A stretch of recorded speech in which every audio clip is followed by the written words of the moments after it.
Welcome to Kommasani presence. ఈరోజు నేను మరో వంటకంతో మీ ముందుకు వచ్చేసాను. స్టఫింగ్ బజ్జీ. అది ఎలా తయారు చేసుకోవాలో చూద్దాము. ముందుగా దానికోసం 4 పొటాటోస్ తీసుకొని బాగా మెత్తగా ఉడికించుకొని స్మాష్ చేసుకోవాలి.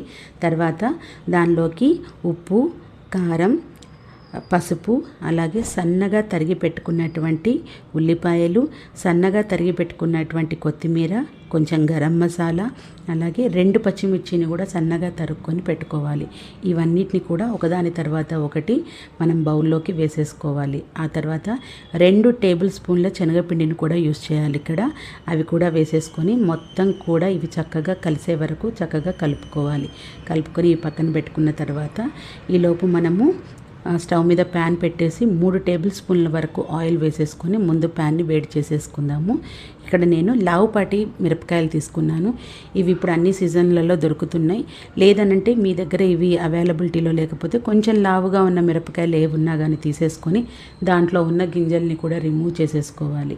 చేసేసుకున్న తర్వాత ఇప్పుడు మనం తయారు చేసుకున్నటువంటి స్టఫింగ్ని ఈ బజ్జీలోనికి కూర్చుకోవాలి. ఇవి ఇలా ఎక్కువ మొత్తమే పడుతుంది.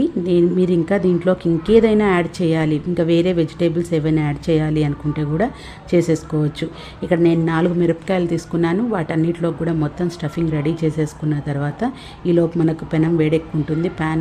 ప్యాన్లోకి ఇవి వేసుకున్నటువంటివి 4 వేసేసుకొని ఆ కొంచెం ఆయిల్తోనే మనము ఫ్రై చేసుకుంటూ ఉండాలి. ఈ స్టఫింగ్ అనేది నేను పొటాటోతో చేసుకున్నాను. మీరు క్యాబేజీ, క్యాలీఫ్లవరు, లేదు అని అంటే క్యారెట్, బీట్రూటు, ఆనియన్స్ ఇలా మీరు ఏదైనా సరే యూస్ చేసుకొని స్టఫింగ్ చేసుకోవచ్చు. లేదు కర్రీలాగా చేసుకొని కర్రీని బజ్జీలో పెట్టుకొని తర్వాత మీరు రైస్లో కూడా తినడానికి ఒక కర్రీలాగా కూడా యూస్ చేసుకోవచ్చు. 4 వైపులా చక్కగా వీటిని ఫ్రై చేసుకోవాలి. అన్ని వైపులా తిప్పుకుంటూ ఫ్రై చేసుకుంటూ ఉండాలి.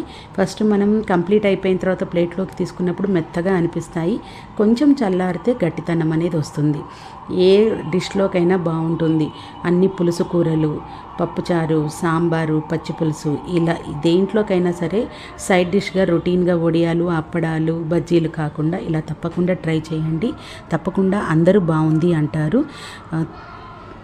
Thank you for watching.